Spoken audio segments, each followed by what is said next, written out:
How do you make a successful isekai with an OP protagonist?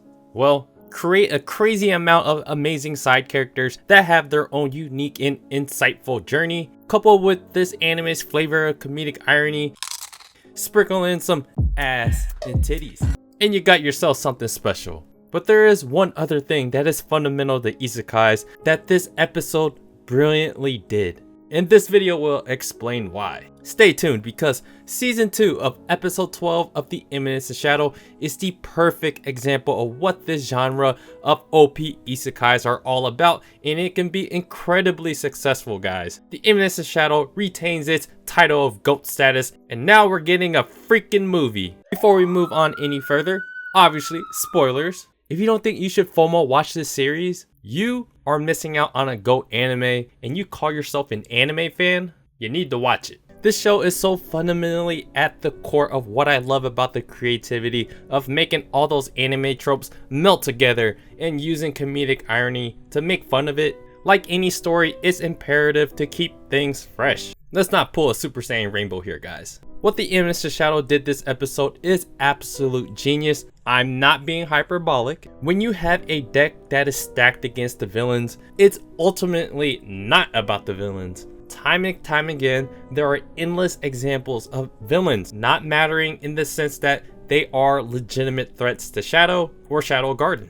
It's always been about creating interesting journeys for all these other characters that have to overcome something. Shadow doesn't have to overcome anything besides his Eminence. Early in the arc, when he was searching for something different for his Eminence, that was his journey, which is now apparent by the episode's end. Shadow himself is the bringer of wisdom that makes everyone else shine brighter. He's constantly correcting how every character could be better. Even the brilliance of the comedic irony of him thinking one thing that is supposed to be interpreted one way, but it ends up somehow being interpreted the correct way from the other character that actually helps out the other characters. It always works out in the end. Think about what he did for Rose this episode. He's thinking, go be tyrannical, Rose. But she's thinking, yeah, I'm going to tyrannically kill these monsters and save my peoples. This episode did everything that a good anime should do.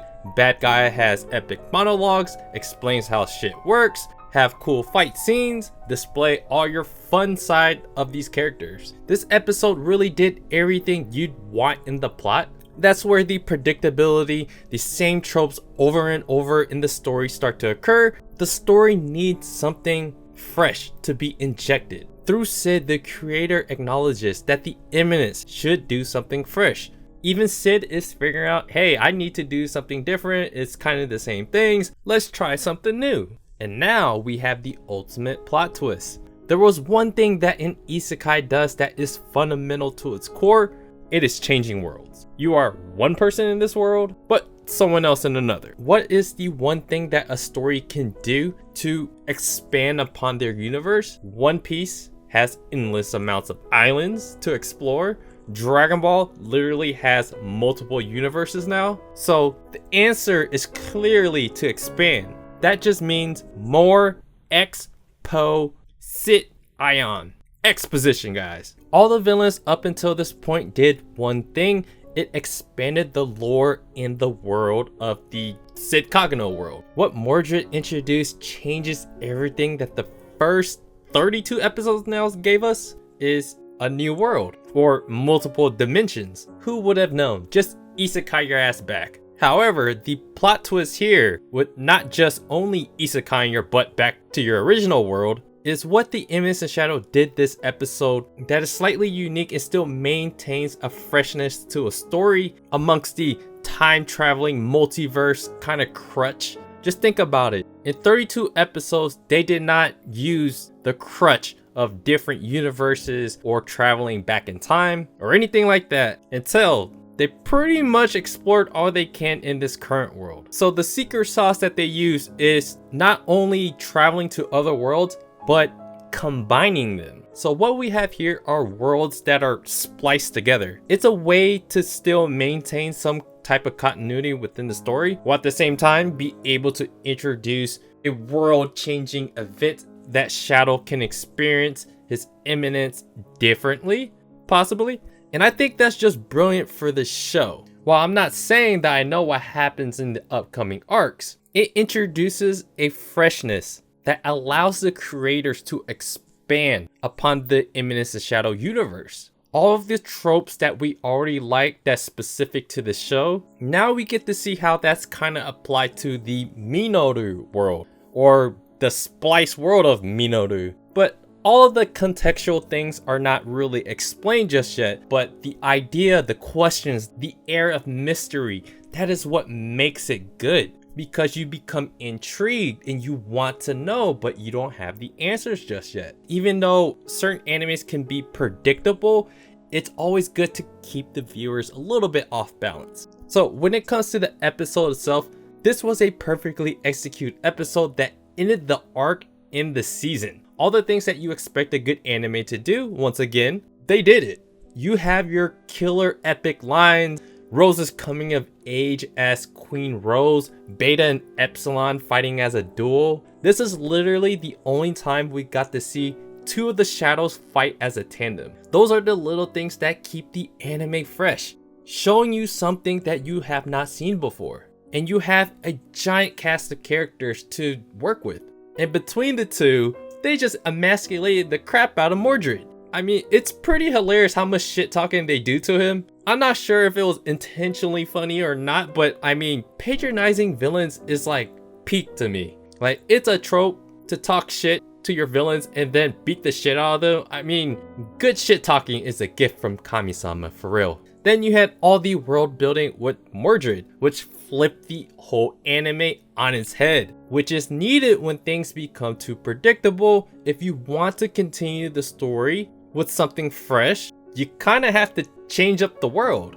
And the Eminence and Shadow did just that. By the episode's end, we know how the fight between Shadow and Mordred would go, but it's obviously the kicker at the end with the Black Rose or his atomic attack warping him back to this Minoru reality, or the Splice Minoru reality, or some kind of alternate universe Minoru reality. When Shadow was fighting Mordred, all that I ask is that the animation doesn't look like ass like some of these other basic animes. The Eminence and Shadow does a good job in making the action and having these cool perspective shots look good. I mean, in this day and age, we're always compared to Mappa with Studio, Ufotable, like a lot of these highly regarded animation studios that destroy their employees. If you're not destroying your employees and working them to death, then you're not working hard enough. At least that's what Mappa is trying to say. All in all, this anime does everything that a good anime should do that you would expect. But on top of that, that is where the uniqueness of this anime itself shines. I'm not sure if this dimension melting of worlds thing will be heavily leaned on in the story or not, but I think it introduces so much more to the story that wasn't previously there. You have the cult of Diablos and Shadow Guarding fighting each other. You have all these great side characters, but it seems like most of them are going to be as is for now, besides Rose. Now, this dimension shifting event creates this air mystery that is perfect timing for the show. Catching the viewers off guard, keeping us on our toes, is the only way to keep things interesting. No matter where the anime leads us, whether it's good or bad, this is the correct move. I can't wait to see where the story leads us now. And now, guys, we got a freaking movie. All the Eminence and Shadow haters are more than welcome to continue hating, but we got a freaking movie and we're just gonna enjoy how amazing this show is. And of course, you guys know how much I love Akane Nishino. At the very beginning, when I first watched this show, I did read a part of her wiki, so I knew she was coming back at some point, but this episode was still shocking. From all the Eminence and Shadow tropes, to teasing this Black Rose event, to making it seem like, you know, it's very typical, to Cid's I'm Atomic completely changing worlds, that is a huge deal. And they executed it just right. From an ending perspective, when Shadow came back to his Minoru world, there were so many questions. So apparently there's magic in this world now. So is this really the same Minoru world, or like a melted alternate splice one? Was this scene supposed to represent a deja vu of episode 1 of season 1? Or like it's the alternate multiverse kind of one? Also, there's the whole Cult of Diablos thing. We have to assume that these guys right here, the ruffians, are still the bad guys that probably work for the cult. And Akane herself is now like in Rose's position. When Mordred said that the realms of the dimensions sometimes collide, my assumption is the Cid Kageno and Minoru Kageno world collided, and now we have characters and situations that are going to be similar to each other from each world, or at least mainly from the Cid Kageno world, because that is the world that we're more familiar with. In my mind, Akane is basically Rose now, but I can't wait to see what the movie or future seasons, how they will contextualize everything. Guys, this is a brilliant ending for the arc, for the season. That air of mystery, presenting something that you don't expect and just completely changing the universe, and bring back a character that I think I'm not the only one that really likes. You love to see this in a story because you realize a lot of stories end up being the same thing. When there's like shonen, you're always fighting someone stronger, but what do you do when you take out that portion where it's not just about fighting the strongest character? This show, it's all about the comedic irony, building a lot of these great side characters that the show can really shine a light on, which creates a broader fan base. At the same time, we can still see all these characters that are not as strong as Shadow that get to overcome something, that have their own fights. I just keep thinking of One Punch Man, what they do with Saitama. Let him do his own thing somewhere else and let everyone else shine. That is what One Punch Man does. It just gives the creator the creativity to introduce more characters or build upon the only characters. If this whole thing goes wrong, they could always just send him back to the Cid Kageno world. But in this day and age, multiverse time traveling, it's become kind of saturated in a way. But like isekais themselves, how people think isekais are saturated, there's always good ones out there. There's always something that you can do to change it a little bit. And this one right here, it took everything that we love, and at this point we expect these things to happen, and now the story turned it on its head, and now it combines multiple dimensions. There's endless possibilities now. So, but to introduce multiple worlds and throw that little twist in there that worlds can kind of combine. But I think this is a great choice for the creators to make. That fresh feel for the story is back in there, and ending it with Akane Nishino having that deja vu scene, but changing everything, introducing magic into this world, and having Shadow retain his abilities. I think that's just cool, and Akane Nishino is a peak character in my mind, so I would love to see how this will play out. So yeah guys, let me know what you guys thought about this episode. What do you guys thought about this season?